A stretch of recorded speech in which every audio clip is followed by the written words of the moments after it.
आदित्य यादव जी, लखनऊ से। राधे राधे महाराज जी।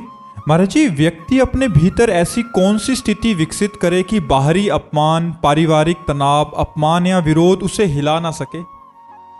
देखो, द्वंद्वों पर विजय प्राप्त कराने के लिए विवेक समर्थ है। विवेक अर्थात ज्ञान, सत असत का ज्ञान।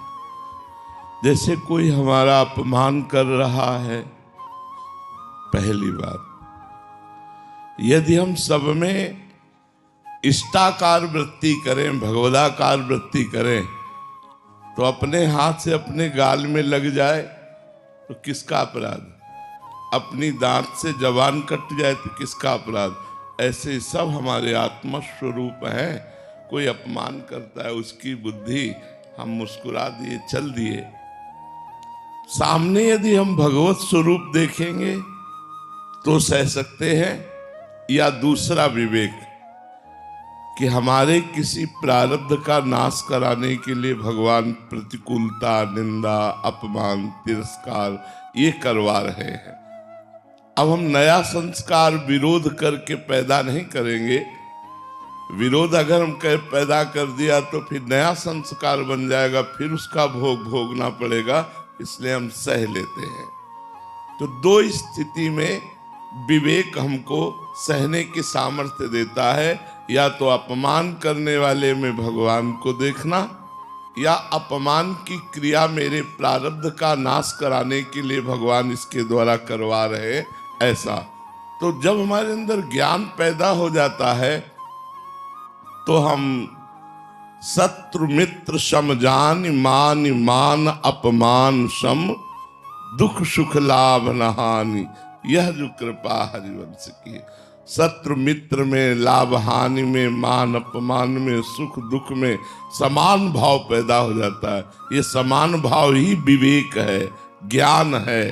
जब तक ये नहीं होगा तब तक हमारा द्वंद्वों पर प्रभाव नहीं पड़ेगा। द्वंद्व हम पर प्रभावित कर देंगे, हमको प्रभावित कर देंगे।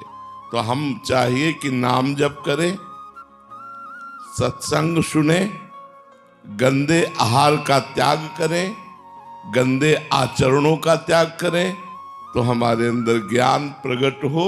और ज्ञान में क्षमता है कि हम मान अपमान को, दुख सुख को, लाभ हानि को सह सकते हैं। अन्यथा अज्ञान में तो जहां लाभ हुआ वहां हर्ष होता है, और जहां हानि हुई वहां शोक होती है। जो स्तुति करे उससे राग होता है, जो निंदा करे उससे द्वेष होता है। तो यही राग, द्वेष, हर्ष, शोक, सुख, दुख, इन्हीं द्वंद्वों में अज्ञानी फंसा रहता है।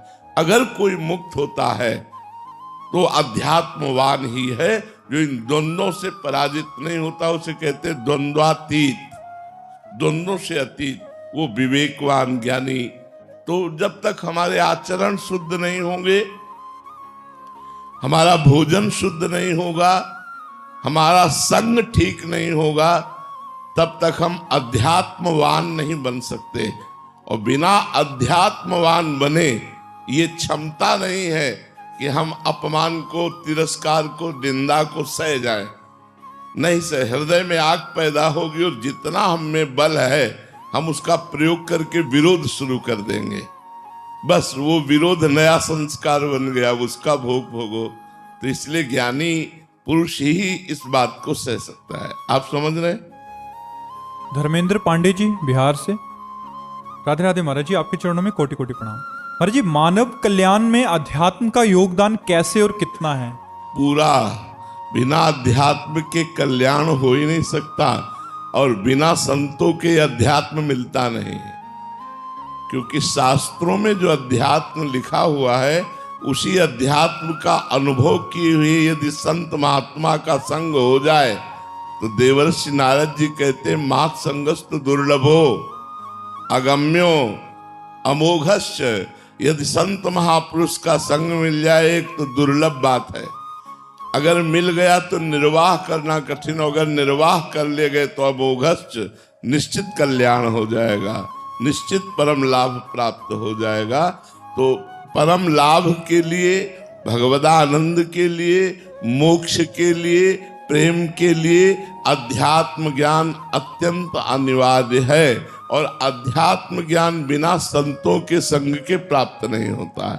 तो भगवान की कृपा से सत्संग हो और खूब अच्छे आचरणों का पालन करते हुए नाम जप करें तो अध्यात्म प्रकाशित हो जाएगा और उसी से मोक्ष भी होता है, उसी से भगवत प्रेम भी होता है, उसी से कल्याण होता है। जो चाहे हो सकता है। अध्यात्म एक विशिष्ट पावर है। आप समझ पा रहे हो?